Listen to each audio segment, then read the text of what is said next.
In some ways advertising is as old as writing or civilization itself. You've read about marketplaces in ancient Greece, where various forms of it occurred. Are marketing and advertising the same thing? If anything, marketing encompasses advertising. Marketing includes advertising. The theory of marketing that we teach in universities today is much more complex. It's based on a more practical integration of how today's companies make money. When did it really start to change? Well, when movable type was invented. This enabled printing campaigns of scale. Flyers and posters are made much faster. It was still only the year 1450. That's almost 700 years ago. But, a printed leaflet. Is that really marketing? It's just a form of advertising, really. This was during the Dark Ages. The concept of doing sophisticated marketing hadn't really taken off yet. It wasn't until the Industrial Revolution in the 18th century. This increase in production drove today's marketing to exist. Naturally, with more machinery, factories, and the mass production of manufactured goods.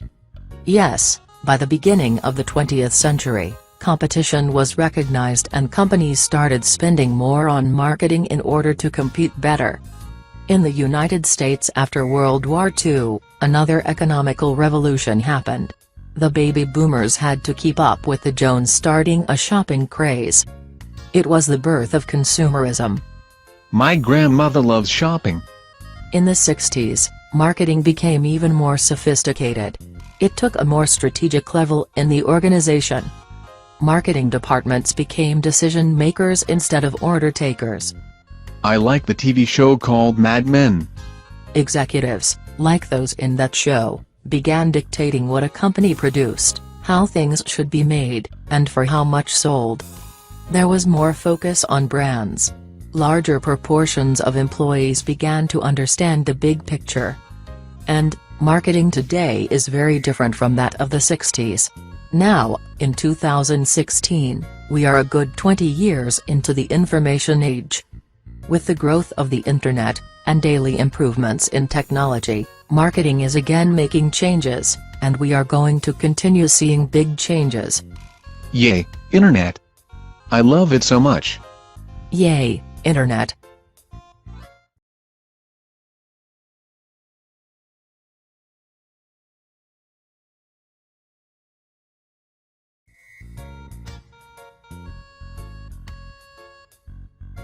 Local marketing is to people within a radius of influence of about 10 miles or 10 minutes from your door, but even more in rural areas. Yeah, but the competition is all the other businesses within 10 miles too. Well, you might think that local marketing is used primarily by small businesses, and may only have a single location or outlet. But, sometimes franchised businesses also may employ local marketing.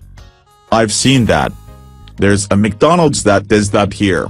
They sponsor local sports events. This type of marketing promotes their specific location in order to develop a repeat customer base in the immediate vicinity of the business location. Repeat business is a real cash cow. Local marketing to customers who like to shop near their homes is very smart. It saves them time and is more convenient. Therefore, harnessing repeat business is really important for startups doing local marketing campaigns. The strategy is to build an awareness of the company in the local area. How do they do it? TV advertising would be too expensive and inappropriate. Some examples of local marketing include local newspaper print ads featuring coupons or upcoming sales. They could also sponsor community affairs and social gatherings. Your McDonald's did it by sponsoring a sports team. There's also local ad space, such as bus stops or other outdoor billboards. I spend a lot of time waiting for the bus. Finally, any entrepreneur can use a direct marketing approach, using simple direct sales letter. I usually throw mail like that directly into the trash can. That's one of the risks, isn't it?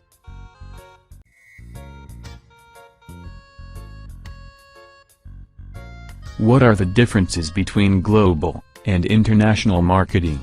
Isn't it the same thing? Personally, I think that the terms get thrown around rather loosely. There are differences. International marketing simply means seeking consumers beyond one's own borders.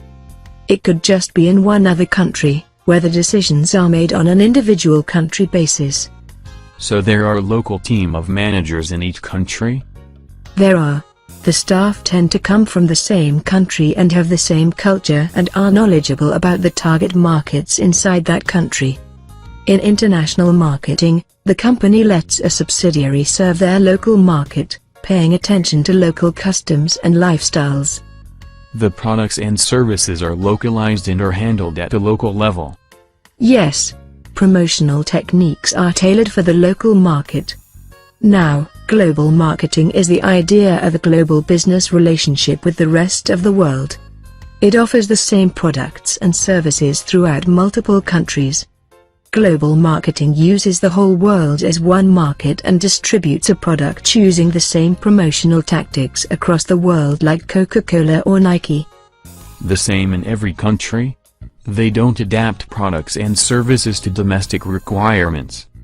In global marketing, the marketing staff work at the company's headquarters in a generally diverse group of people that don't necessarily come from the same country or culture. The budget in global marketing is managed directly from the corporate headquarters in the home country. Promotion uses ads that are in sync with a global audience. What about just staying home? Domestic marketing means not marketing abroad. There are different categories for this though. Local marketing is when customers buy products in the region where they are produced, usually to a target of only 10 to 20 miles away. Any marketing focuses on the local area, where the audience is more relevant. It could be less expensive, and there is a good opportunity to create viral word-of-mouth marketing.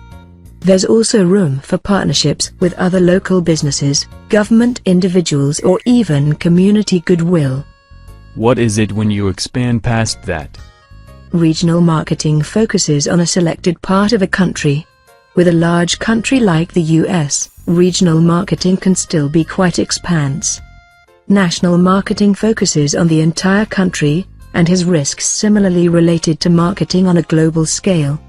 Most multinational companies execute marketing campaigns that combine all three types. If a company is already participating in a global marketing, then a regional and national campaign is much easier. Wow. There are so many variables. That's why the marketing executives are paid the big bucks.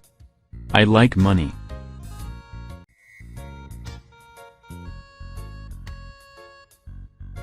There are a lot of companies that have tried international marketing campaigns that have failed. Like KFC, right? They opened a branch in China, and used a slogan that didn't make sense. It said "eat your fingers off" in Chinese instead of "finger licking good." Due to problems like that, international distribution has an even greater degree of risk than domestic distribution.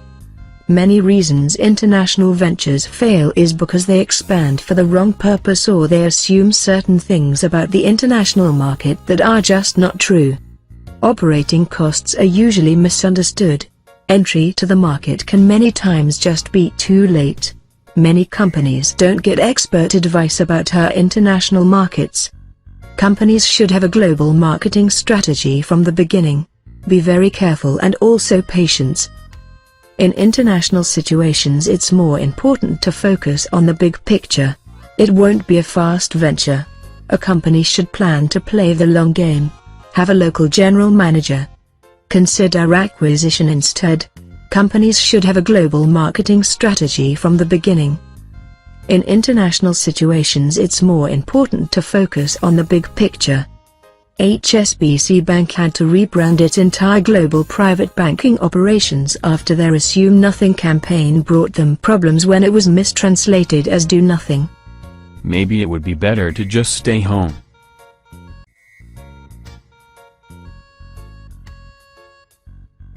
So what do you know about marketing? Selling a product? That's one way to put it, but I don't think that explanation will get you a high-paying job. Which types of jobs make the big money? Job titles like president and director. Okay, but what about at marketing? The highest position would be Vice President of Marketing. Right under the President. What would it take to land those types of jobs? Probably about 15 years experience as a marketing manager or director. So start as a manager? Well, no, you might have to start at the bottom and work your way up. So start in sales? Well, not necessarily. The sales department may or may not be included in a marketing department. It takes a special type of person to do sales. Try being a marketing assistant first. Perhaps I could move in horizontally from another department. It all really depends on the company you are working for. I'm going to work for my father's company. I'll be able to do whatever I want. I'm rich. Okay, children. Settle down.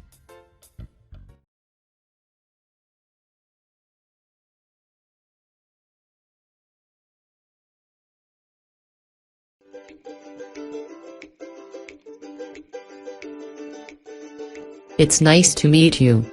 Let's get started. Where did you work? Well, you mean, where do I work? I still work there. I could give them my notice at any time. But, this marketing department is much bigger. Where do you work? For International Transportation Services Incorporated. It's a medium-sized shipping company in LA. What do you do there? I'm the marketing director. I've been there for 3 years.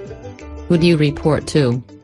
I'm under Sam Smith, the VP of Marketing. He was in the previous interview. He's leaving too. Everyone's jumping ship. Why is everyone leaving? We all hate our stupid boss.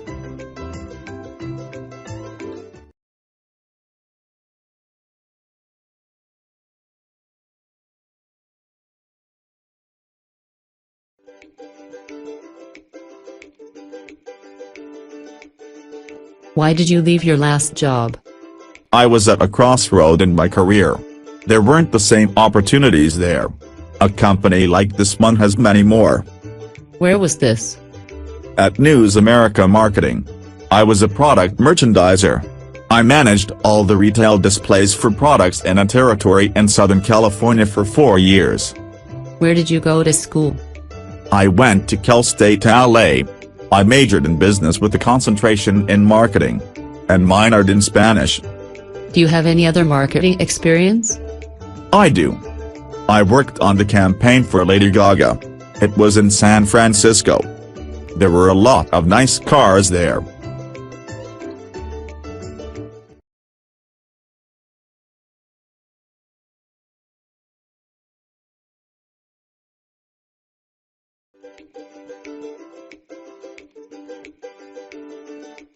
Are you the new hire? I am. I'm Mike Pauly. I'm the new marketing manager. I'm in charge of international direct marketing. I'm Nancy. Nancy Madison. I'm the public relations assistant. You've done direct marketing before? I have. I've been doing this for 3 years. But, this department is much bigger than my old one. Who do you report to? I'm under Sam Smith, the director of marketing. He was in the interview. Is Sam Smith also in charge of public relations? Who do you report to? He's not. I report to Daniel Black, the public relations supervisor. They may make him director of PR if they decide to create the position. The public relations department only has 3 people. But, if we get the contract for the new campaign, they'll promote him, and we'll be hiring other new people. So, we won't be working together. We will sometimes. The marketing section consists of your department, the sales department, and customer service. We are under the same VP. Our research and development department works closely with your department. Who is Jennifer? She was also at the interview. Is she in R&D? You won't be working under her. She's in HR. She just does hiring. She pays your salary too. She's single. Are you single? That's an inappropriate personal question.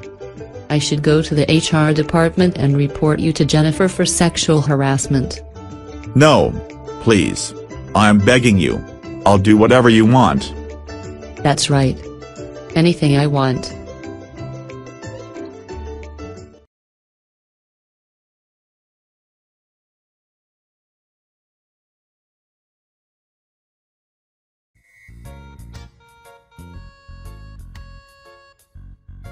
Today we are going to talk about marketing plans. What's a marketing plan? It's a comprehensive blueprint which outlines an organization's overall marketing efforts. Wow! That sounds complicated. What does one consist of? Well, any marketing plan is dependent on the value proposition. Wait. What's a value proposition? It's a promise of value that is delivered and acknowledged. It's also a belief from the customer that value will be delivered and experienced. That's too complicated. Well, in other words, it's just a product or service, or a combination of both. Oh. That's easy. The term value proposition can apply to 1. An entire organization, 2. A part or parts of an organization, 3. Customer accounts, and 4. Products or services. Let me write that down. Start with the 4 P's. I know those. Product, price, place and... And what? What's the 4th P?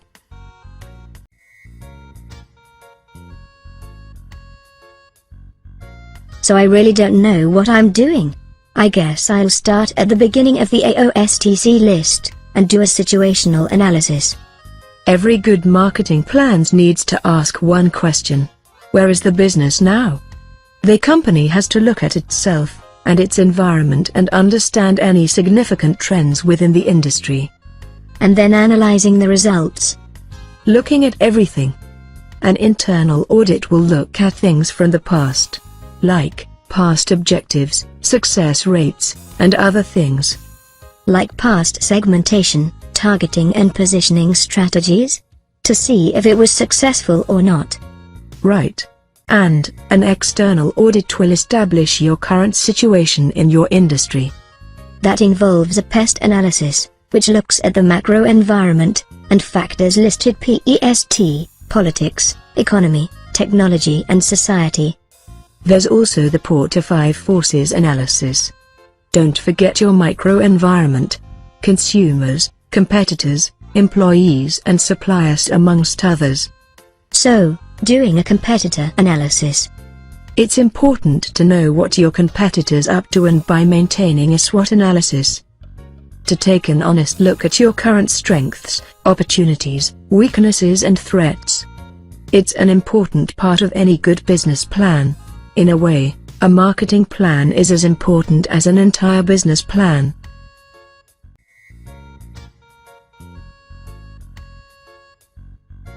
One of the most important parts of positioning a product is to do it as efficiently as possible. Where do you start? Positioning is a marketing strategy to give a brand a specific place in the market. Its position is compared to competing brands. So, understanding the competition is important. Image branding is also important. How a product differentiates itself from other similar products. Okay, but product positioning lives in the mind of the consumer, so wouldn't it be important to start with the customer? You mean how a brand's perceived by the customer? Yes, how a brand gets in the consumer's mind, and how its image attracts and keeps customers. Both are important to understand. By doing market research. Yes, but before you can do that, you need to do a couple of other things first. Where do I start? Luckily, someone has already formulated a method. It focuses on the key stages of the whole plan, listed under the acronym AOSTC. Oh, I know that those stages: analysis, objectives, strategies, tactics, and control. That's right. So, start from the beginning with the first one. A situational analysis. It really depends on the marketing campaign. You want to be efficient, but cover all the bases. You need to seek balance in your campaign by considering all the different variables in any marketing project you are managing. Word. She's preaching the truth.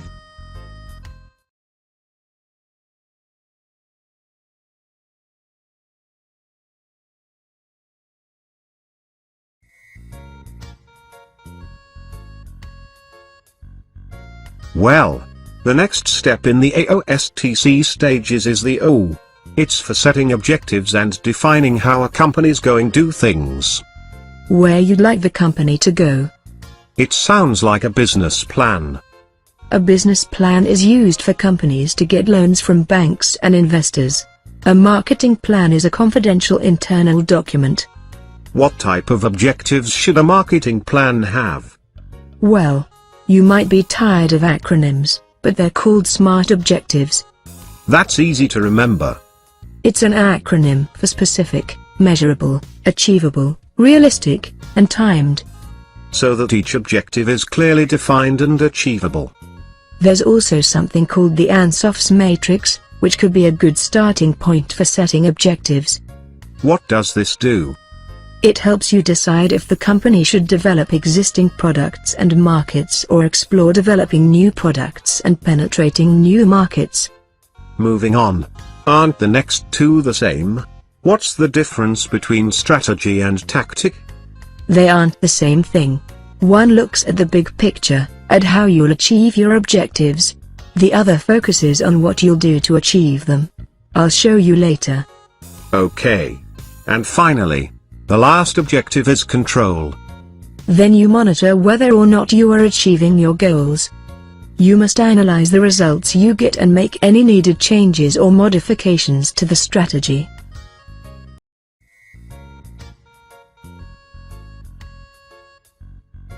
What is market research?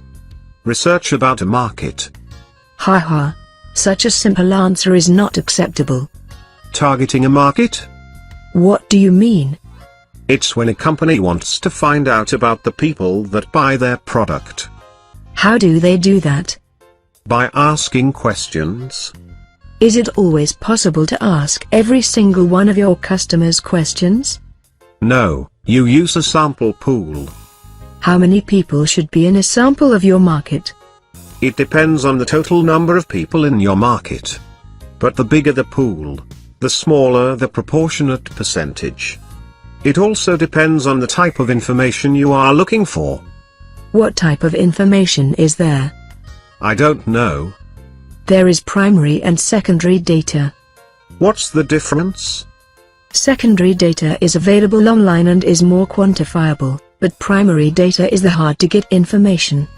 It's also more qualitative information and sometimes difficult to put in terms of numbers, or quantify. Can you give me an example?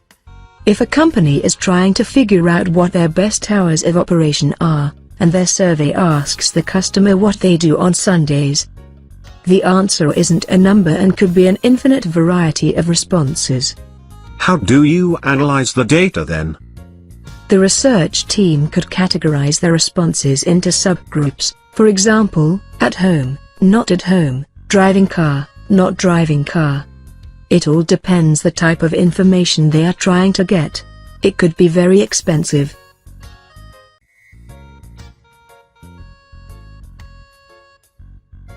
There are two types of research categories: primary and secondary. Primary research is exclusive data that comes directly from a respondent. Secondary research is already available to everybody through information sources such as libraries or the internet. What do you mean? It's free? Well, anyone can get on their computer and look up this information. Or they can do the legwork, and go to the library or another source. Anybody can get on the computer to find it. They can. This free information on the internet is usually quantitative data. The truly valuable information is not always in the form of numbers, is it? It's in the form of words, not numbers, and that's called qualitative data. The customers give their opinions, so the data comes in the forms of keyword groups. How do they crunch the numbers if there aren't numbers? Later this qualitative data can be converted to quantitative data for analysis purposes. Sometimes it's not possible, but the data is still very valuable. Do the respondents always give good primary data?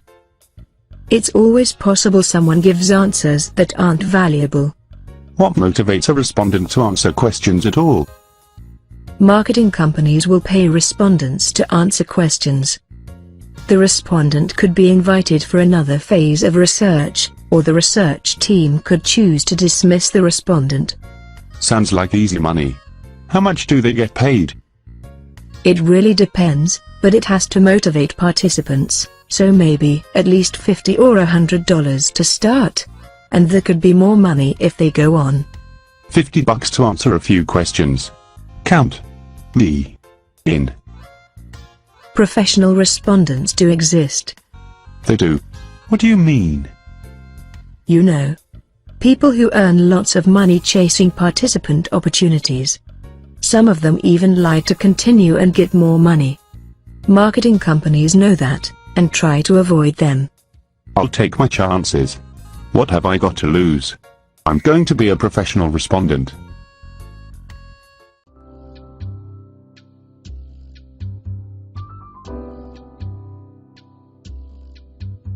Our market segment really enjoys helping the environment. We think we have a market niche for green products. This would increase brand loyalty. Then we could cross-promote other products. We might also steal some potential customers from the competition. Why don't you do a bit of research to find out what our break-even point would be? We need to understand what our core target market segment is. Why don't we do some primary research in terms of individual interviews? But not one-on-one, instead, a focus group. We can ask different questions about customer expectations. Let's focus on the demographic that buys most of our product. Ask women over 40 years old first. That will give us a big bite to start chewing. They're a big chunk of our market. We can do some telephone surveys to fill in the blanks. Yes. We already have most of the data from the early adopters. They practically volunteer the information. We can do one-on-one street surveys where the moderator fills in the answer sheet, making sure that all the needed information is there. That's why we aren't able to use an online or email survey. They don't answer all the questions or just throw it straight into the trash. Okay, I'll get the department on this new project. I can't wait to see the results and findings.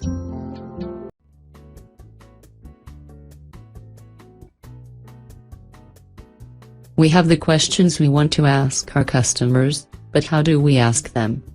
A questionnaire in the mail would be inexpensive. It would, but I don't think it would be very effective. I usually throw mail like that away. So do I, and in my experience, the respondents that do fill it out don't answer the questions right, rendering the entire questionnaire invalid. Even skipping one question can make the survey worthless, and an entire waste of time. Perhaps an online survey would get better results. It's the cheapest way, but do most of our customers use the website?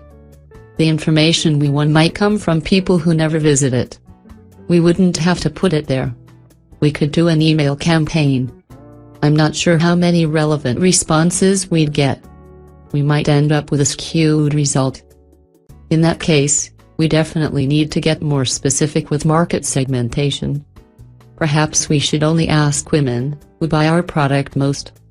And perhaps we should only talk to women who are over 35 years old. That way it would be a less random pool of respondents.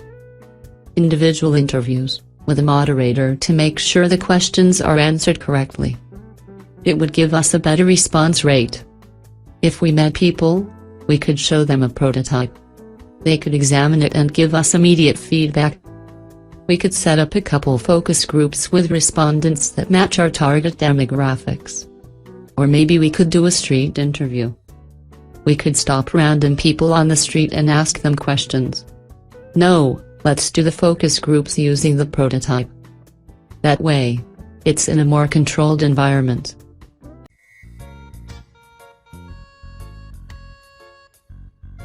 Let's talk about product development. Companies want to stay competitive, so they need to come up with new product ideas. So they have to find new inventions? Not really. It could be an entirely new product, but is probably an innovative improvement on an existing one. How do they know which products to focus on? They look at trends and new technologies and evaluate them against the product life cycle of existing products. What is a product life cycle? It's a concept that describes the stages of a product's life until it's removed from the market. Until it's no longer supplied by a company or demanded by a consumer. Marketing research is also used to identify gaps in the market. That sounds complicated. They may target a mass market or a specific niche market. Which department does this? Idea generation includes the marketing department and the R&D department. Many companies use a customer-centric marketing approach. They identify what customers want and need. How do they do this? Through idea screening and focus groups. What is a focus group? We talked about it last unit. It's a way to do marketing research.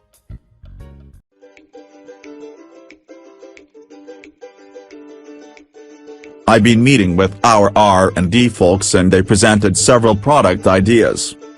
Now we just need to screen them all to find out which one is the best one to develop and launch. We must focus only on the most potentially successful product ideas. What is our risk tolerance? We need to know what our risk is. If the project completely fails, can we accept the loss? And what will make the product better than our competition? If we don't have the new features, then we will lose the early adopters. Well, we will have to have more features, of course. This happens with every new product release. Our packaging has to come off as more eye-catching and innovative. We want to get the first movers. We don't care about early adopters at this point. Overall demand must be considered. How much they can expect to sell. How to best penetrate the market. We could produce it ourselves or sell the idea, or even license the right to produce it to another company. You might want to do a focus group to come up with new ideas so we make sure to efficiently penetrate the existing markets. Sure, and do some idea screening to also make sure that the unit's tight. We want to position ourselves in the market in a way that we are exposed to the entire tech audience. And grab as large a percentage of them as customers. We don't want to just retain our old customers. We want to get new ones as well. We want to grab a large percentage of the market with this product. Without concept testing, we won't be able to have the best marketing strategy. We need to spend more time developing and analyzing our business. You want to spend more budget on research, while I'm more promotions focused. I think it's a more cautious product development strategy. Well, currently this product is optimized for a younger segment. If we want to capture more of the first mover markets, then we need to alter its brand image and make it more acceptable for older adult males with a college degree. Well, I'm glad we can agree on that.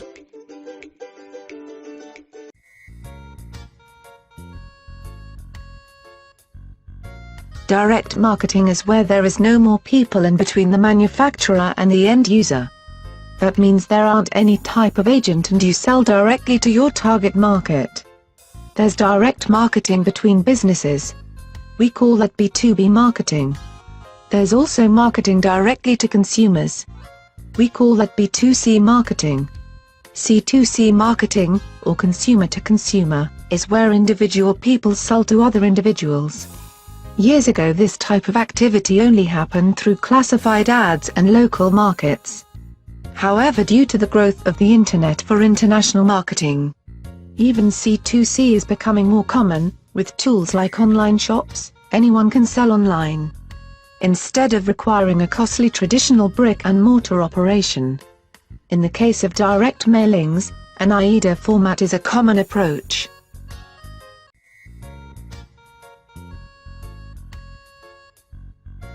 Virtually any medium can be used for advertising, as long as you can hang a sign, or an LCD TV screen. Everybody has seen a movie advertised on the side of a bus. But television broadcast advertising is still one of the best way to advertise to a mass market. Although, in 2013, global budget spending on the internet channels surpassed TV advertising. TV is still the most effective mass market advertising channel. Another traditional ad channel is radio. TV and radio are very similar in cost and reach. Also, in some areas, certain local channels on TV will have lots of unused time that nobody pays for. Like a hotel room that goes unsold, once the time has passed, the opportunity to make money from it is gone forever. So the TV stations will sell this unused time in blocks to companies that use it to advertise their products. The advertiser gets the whole block of time on TV, not just a 30-second spot. In advertising, these are called infomercials, which could be considered a guerrilla marketing strategy because it takes advantage of this otherwise wasted time. I've even heard this done on the radio as well. Stations sell half-hour or full-hour blocks of airtime. They make it seem like a real news show, and integrate their product or service into the content. Similarly, we see product placement in movies where the actors will interact with certain products in a natural way that not only makes the movie feel more real, but also subconsciously advertises the product to us. It psychologically drives consumers to integrate the product into their own households.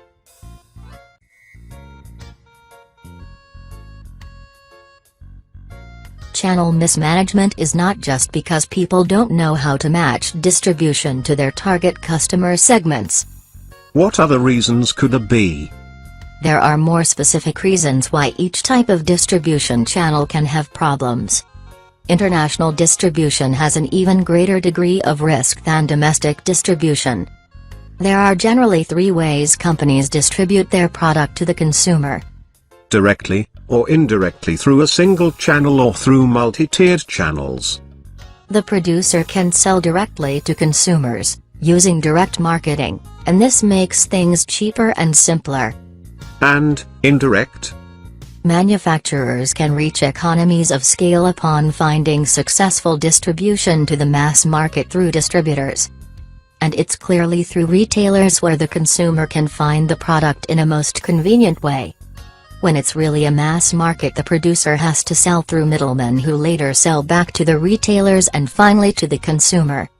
Selling through retailers and wholesalers make distribution more complex, and when there are middlemen involved, producers are pressured to lower their price.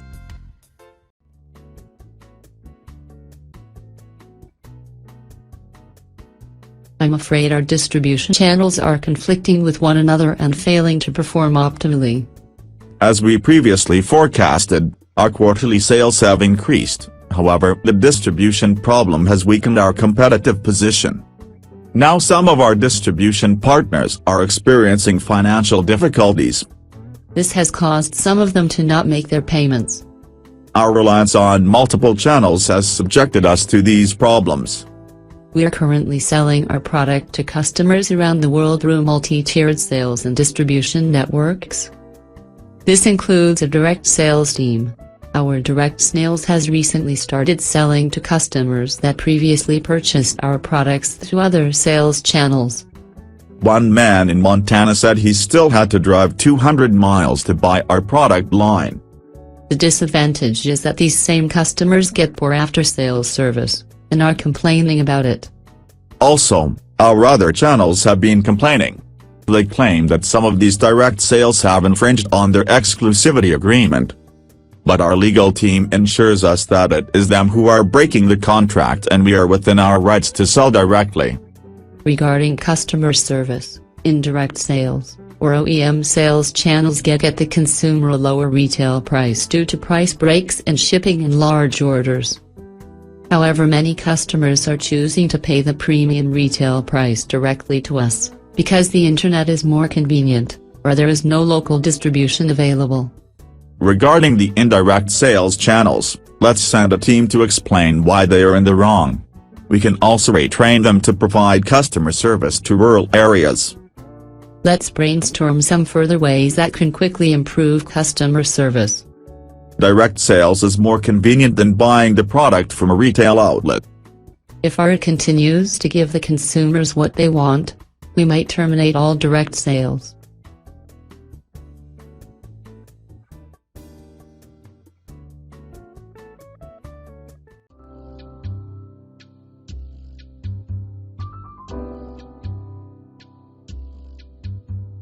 We need to talk about this distribution problem.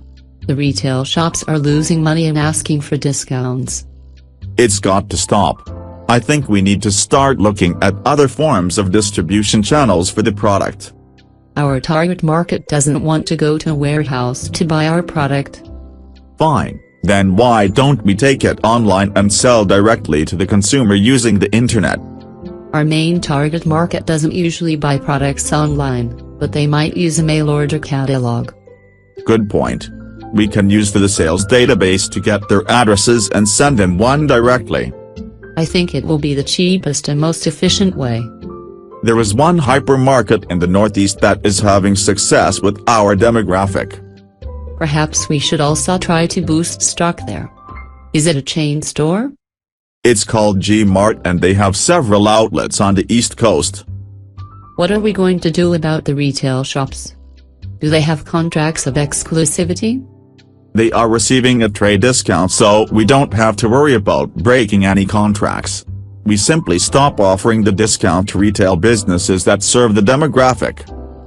Some of the shops will naturally move in a different direction. However, due to the popularity of the product, some of the shops will tolerate the price increase. Let's analyze the risk involved before we make the decision. Then we can take it to the boss.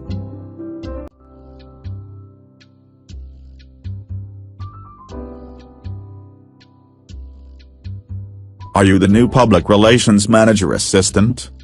I am. Are you a PR manager? I'm actually one of the brand managers, but I worked in PR for 10 years. Oh. So I'm here to tell you everything I know about a good press release. Oh, great.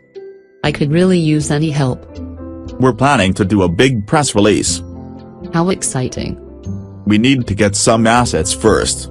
We're currently trying to ask customers for testimonials, and use the customer testimony in the release. And perhaps some celebrity testimony? That's slightly different, and it costs a lot more. So what makes a press release, or a news release more effective? Number 1, it has to have a good headline. If people don't understand what the headline is saying, it won't pull the reader into the article. It has to be attention-grabbing and follow the A to sales formula. You have to ask yourself how it's important to the reader or how it benefits the reader. Your headline tells a story. Your headline sells the story. Right. Second, make sure that your press release is real news. You mean don't mention the latest products for sale? I do. A press release is not a sales letter. It needs to talk about real news, not just a shameless plug to sell a product. I guess the news agencies wouldn't pick it up, would they? Before the reader sees your press release, a journalist sees it, and hopefully the app and other news agencies will decide to run with the release.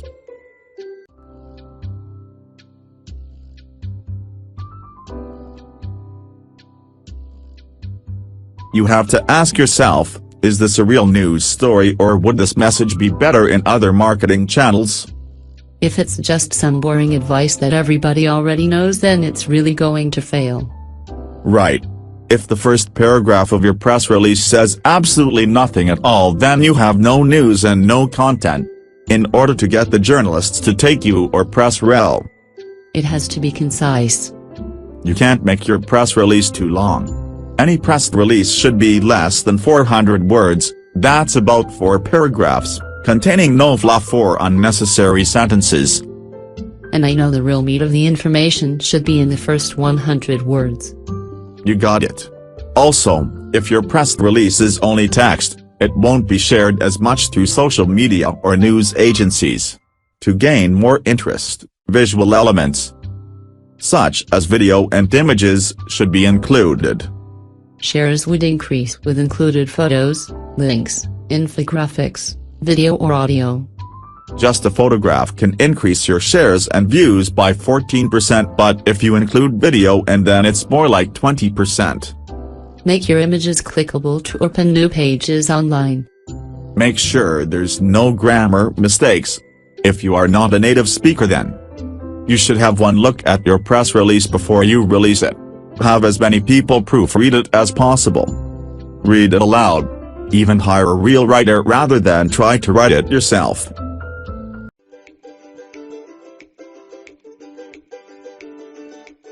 We've been commissioned to represent the biggest company in the region. They are promoting their IPO and they are going to start at $100 million. Let's write a press release and distribute it throughout the nation to all the large newspapers through the app. We also should make sure that the same announcement is in the company newsletter. And on the homepage. We should try to attract new sponsors at this time and maybe get some celebrity to make some endorsements on our behalf. Which celebrity are you thinking of? Recently Tiger Woods, the golfer, mentioned our company in an interview. We think it would be a good idea to approach his people and ask them if he's willing to make a testimonial endorsement for our company. He said we're the best in the business. We should do some fact-checking. He sponsors many products and companies, we don't want to have a conflict. Let's let our lawyers figure that out later. Just find out if he's willing and then we'll worry if there's a conflict of interest.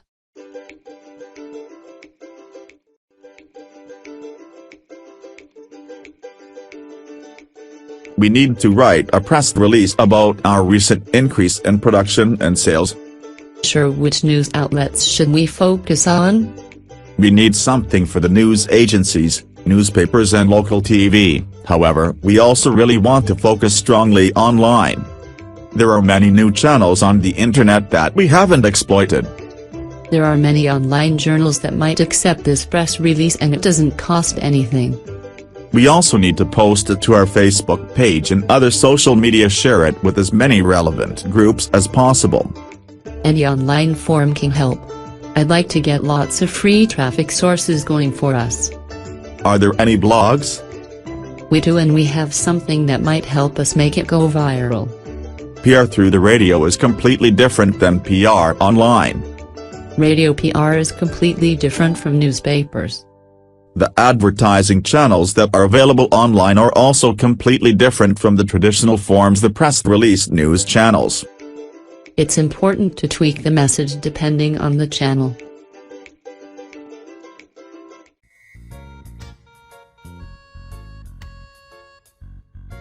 Let's talk about the difference between the tourism and hospitality industry. Is there a difference? Tourism is visiting places, so it includes the need for accommodations, restaurants and travel arrangements. That's hospitality related. But business people also need these types of services. There are also aspects of tourism that business people don't need, like a tour guide, who only cares about helping tourists see a specific place. It has nothing to do with business travelers. And, likewise, there are some aspects of hospitality that tourists don't need, such as business centers and communication services, like those used in trade shows. So now there's something called the MICE industry. Meetings, incentives, conferences and exhibitions. This industry helps professionals beyond the needs of a typical tourist. Perhaps I should look into this type of career. Do you think I'm dressed appropriately?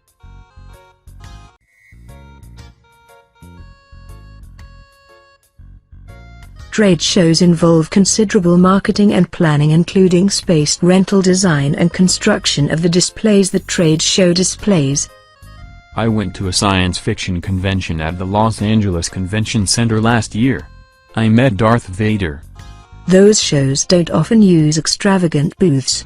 In most trade shows, participating companies must invest a lot of money for booth space, travel, accommodations, and advertising. There's also telecommunication, networking, promotional literature and marketing items such as branded promotional merchandise. I got a coffee mug with R2D2 on it. A trade fair, trade show, trade exhibition or expo is an organized exhibition where companies can showcase and demonstrate their latest products, services and activities. It's also a time to examine market trends and opportunities and competition. Consumer fairs are open to the public, but only some trade fairs are not open to the public. Others can only be attended by company representatives, members of the press. Sometimes the public can go in the final 2 days of the exhibition. Wow. How many shows are there every year? In the United States, there are over 10,000 trade shows held every year. The tradition of trade fairs go back to late medieval Europe. During the late 18th century, industrial exhibitions in Europe and North America became more common due to the Industrial Revolution. In the 21st century, with the rapid industrialization of Asia, trade shows are now commonplace throughout Asia, where China dominates with more than 55% of all trade show space sold. Yay, Asia. Yay, Asia.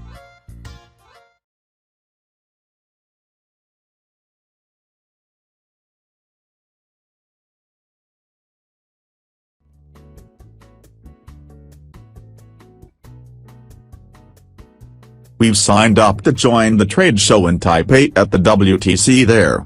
There are a lot of venues there. We need the team to prepare better this year. Last year our booth was in a bad location. I'm well aware of that.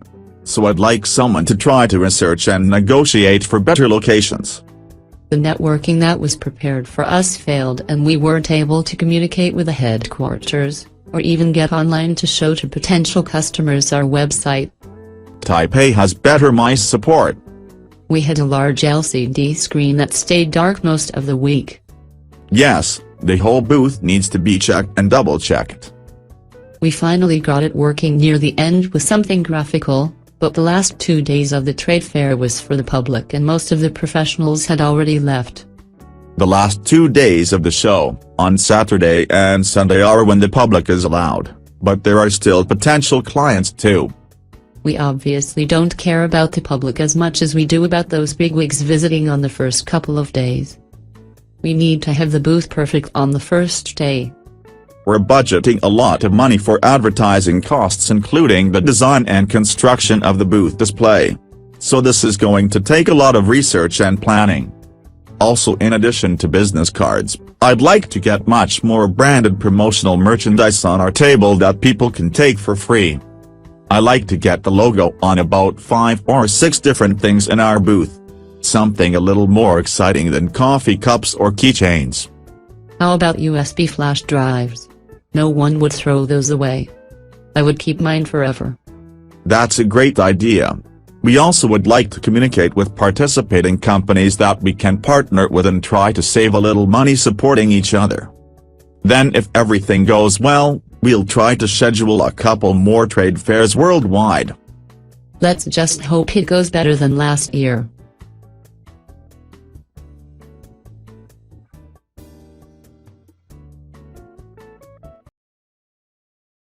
"33 Marketing Acronyms You Should Know." Understanding online marketing lingo can be challenging, but as a marketer that wishes to have an online presence, it could mean the difference between success and failure. Even the experienced marketing professional may learn something new here, as many of these terms were not around 20 years ago. The list is in alphabetical order and are not representative of their ranking in importance.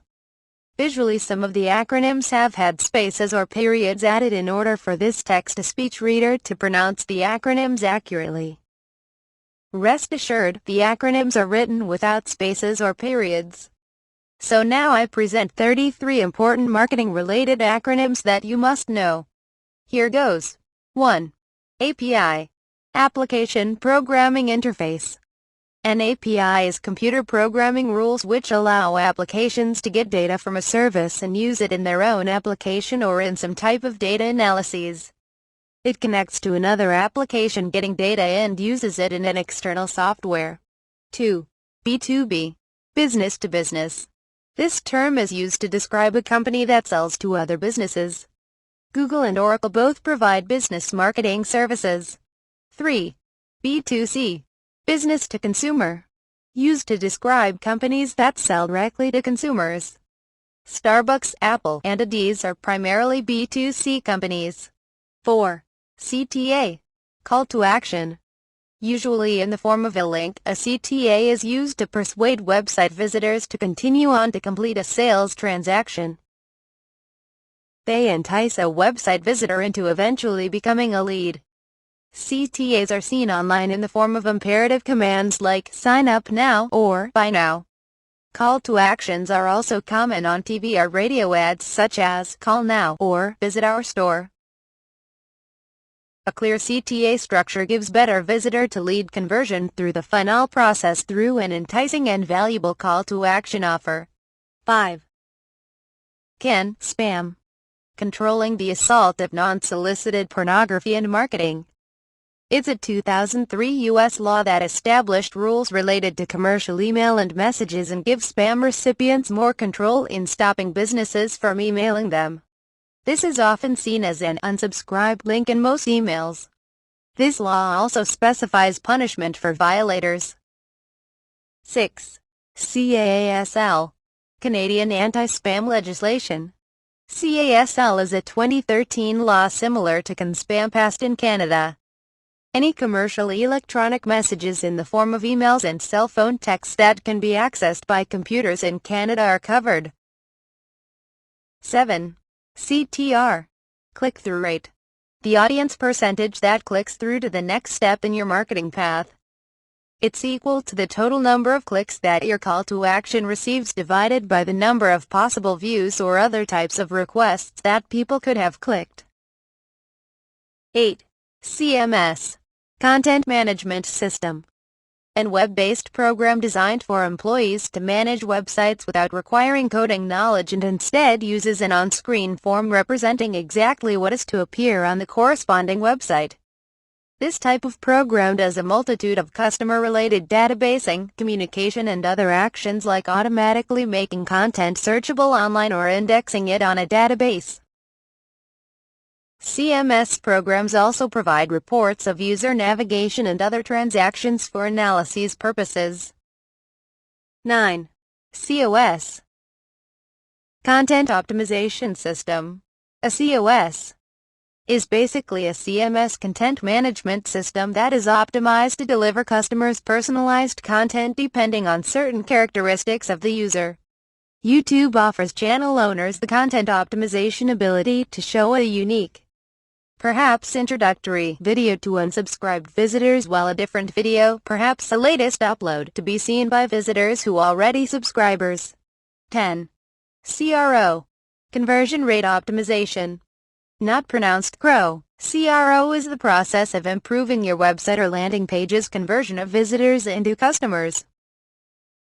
CRO is most often applied to web page or landing page optimization, but it can also be applied to social media, CTAs, and other parts of your marketing. 11. CPL. Cost per lead. The amount it costs your marketing organization to acquire a lead. This factors heavily into customer acquisition cost and is a metric that marketers should keep a keen eye on. 12. CAC. Customer acquisition cost. Your total sales and marketing cost. To calculate CAC, follow these steps for a given time period, month, quarter, or year. Add up program or advertising costs plus salaries plus commissions plus bonuses plus overhead. Divide by the number of new customers in that time period. For example, if you spend $500,000 on sales and marketing in a given month and added 50 customers that same month, then your CAC was $10,000 that month. 13. CRM. Customer Relationship Management. A set of software programs that let companies keep track of everything they do with their existing and potential customers. At the simplest level, CRM software lets you keep track of all the contact information for these customers. But CRM systems can do lots of other things too, like tracking email, phone calls, faxes, and deals, sending personalized emails, scheduling appointments, and logging every instance of customer service and support. Some systems also incorporate feeds from social media such as Facebook, Twitter, LinkedIn, and others. 14. CSS. CSS stands for Cascading Style Sheets, and it's what gives your entire website its style, like colors, fonts, and background images. It affects the mood and tone of a web page, making it an incredibly powerful tool. It's also what allows websites to adapt to different screen sizes and device types. 15. HTML. Hypertext Markup Language. This is a language used to write web pages. It's at the core of every web page, regardless the complexity of a site or number of technologies involved, and provides the basic structure of the site, which is then enhanced and modified by other technologies like CSS and JavaScript. 16. KPI. Key Performance Indicator. A type of performance measurement companies use to evaluate an employee's or an activity's success. Marketers look at KPIs to track progress toward marketing goals, and successful marketers constantly evaluate their performance against industry standard metrics. Examples of KPIs include CAC, customer acquisition cost, blog traffic sources, and homepage views. Choose KPIs that represent how your marketing and business are performing. 17. LTV. Lifetime Value. A prediction of the net profit attributed to the entire future relationship with a customer. To calculate LTV, follow these steps for a given time period. Take the revenue the customer paid you in that time period. Subtract from that number the gross margin. Divide by the estimated churn rate, aka cancellation rate, for that customer. For example, if a customer pays you $100,000 per year where your gross margin on the revenue is 70% and that customer type is predicted to cancel at 16% per year, then the customer's LTV is $437,500. 18. LTV CAC. The ratio of lifetime value LTV to customer acquisition cost CAC. Once you have the LTV and the CAC, compute the ratio of the two. If it costs you $100,000 to acquire a customer with an LTV of $437,500, then your LTV CAC is 4.4 to 1. 19. MRR. Monthly recurring revenue. The amount of revenue a subscription-based business receives per month. Includes MRR gained by new accounts net news, MRR gained from upsells net positive, MRR lost from downsells net negative, and MRR lost from cancellations net loss. 20. NPS. Net Promoter Score. A customer satisfaction metric that measures, on a scale of 0 to 10, the degree to which people would recommend your company to others. The NPS is derived from a simple survey designed to help you determine how loyal your customers are to your business. To calculate NPS, subtract the percentage of customers who would not recommend you detractors, or 0 to 6, from the percent of customers who would promoters, or 9 to 10. Regularly determining your company's NPS allows you to identify ways to improve your products and services so you can increase the loyalty of your customers. 21. Ppc Pay-per-Click. This is an advertising technique in which an advertiser puts an ad in an advertising venue like Google AdWords or Facebook and pays that venue each time a visitor clicks on the ad. It's equal to the amount of money spent to get a digital advertisement clicked. Also an internet advertising model where advertisers pay a publisher, usually a search engine, social media site, or website owner, a certain amount of money every time their ad is clicked. For search engines, PPC ads display an advertisement when someone searches for a keyword that matches the advertiser's keyword list, which they submit to the search engine ahead of time. PPC ads are used to direct traffic to the advertiser's website, and PPC is used to assess the cost-effectiveness and profitability of your paid advertising campaigns. There are two ways to pay for PPC ads. First, there's a flat rate where the advertiser and publisher agree on a fixed amount that will be paid for each click. Typically this happens when publishers have a fixed rate for PPC in different areas on their website. Second, there's a bid-based rate where the advertiser competes against other advertisers in an advertising network. In this case, each advertiser sets a maximum budget to pay for a given ad spot, so the ad will stop appearing on a given website once that amount of money is spent. It also means that the more people that click on your ad, the lower PPC you'll pay, and vice versa. 22. ROI. Return on Investment. A performance measure used to evaluate the efficiency and profitability of an investment, or to compare the efficiency and profitability of multiple investments. The formula for ROI is gain from investment minus cost of investment, all divided by cost of investment. The result is expressed as a percentage or ratio. If ROI is negative, then that initiative is losing the company money.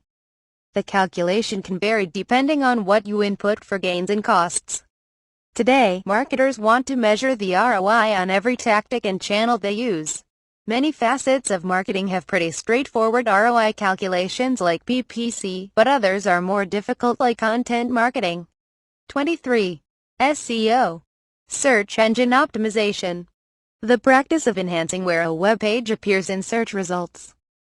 By adjusting a web page's on-page SEO elements and influencing off-page SEO factors, an inbound marketer can improve where a web page appears in search engine results. There are a ton of components to improving the SEO of your site pages. Search engines look for elements including title tags, keywords, image tags, internal link structure, and inbound links, and that's just to name a few.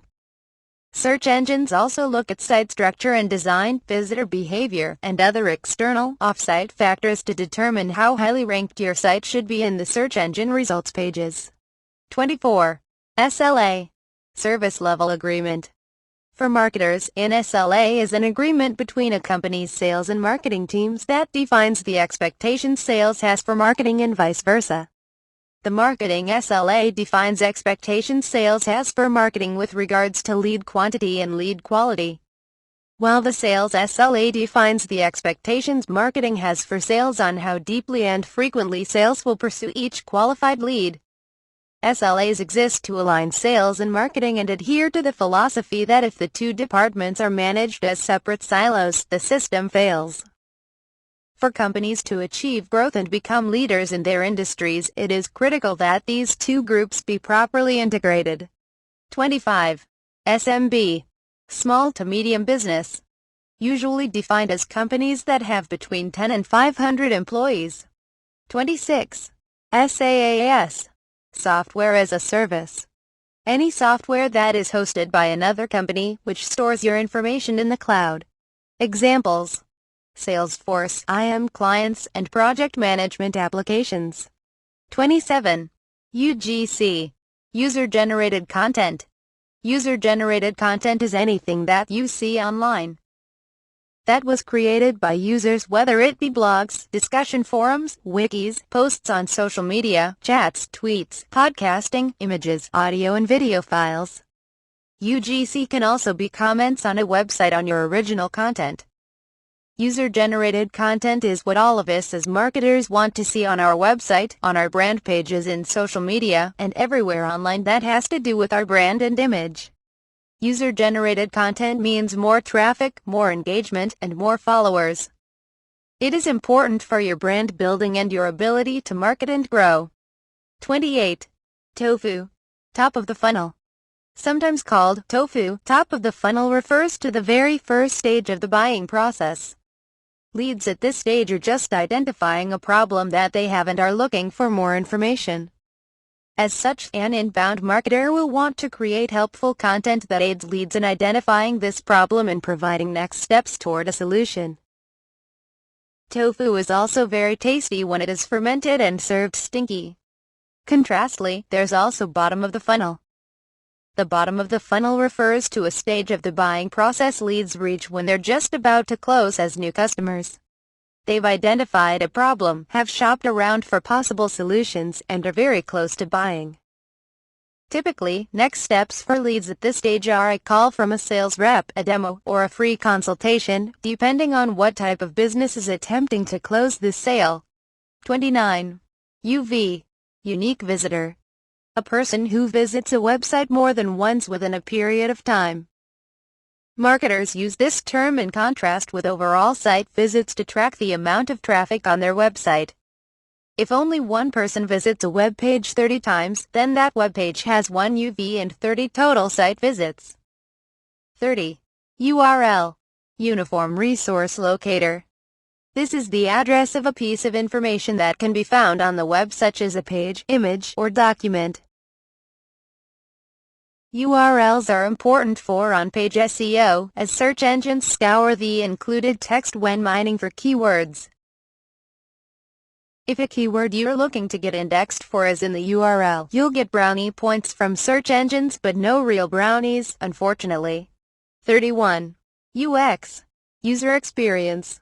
The overall experience a customer has with a particular business. From their discovery and awareness of the brand all the way through their interaction, purchase, use, and even advocacy of that brand. To deliver an excellent customer experience, you have to think like a customer, or better, think about being the customer. 32. UI. User interface. A type of interface that allows users to control a software application or hardware device. A good user interface provides a user-friendly experience by allowing the user to interact with the software or hardware in an intuitive way. It includes a menu bar, toolbar, windows, buttons, and so on. 33. XML. Extensible Markup Language. XML is a markup language that defines a set of rules for encoding documents in a format that is both human-readable and machine-readable. An XML sitemap is a file of code that lives on your web server and lists all of the relevant URLs that are in the structure of your website. It's kind of like a floor plan for the site, which especially comes in handy whenever the site gets changed. It also helps search engine web crawlers determine the structure of the site so they can crawl it more intelligently. Sitemaps don't guarantee all links will be crawled, and being crawled does not guarantee indexing. However, a sitemap is still the best insurance for getting a search engine to learn about your entire site. It's sort of like saying, "Hey, Google, check out this fine website." Wow! You got all the way to the end of these somewhat boring but highly useful marketing acronyms. Congratulate yourself for being truly dedicated to enriching your marketing knowledge. Many thanks go out to the text reader used, which is free online without a download. It is located at ttsreader.com. I am so happy to have found this free online tool to help my students.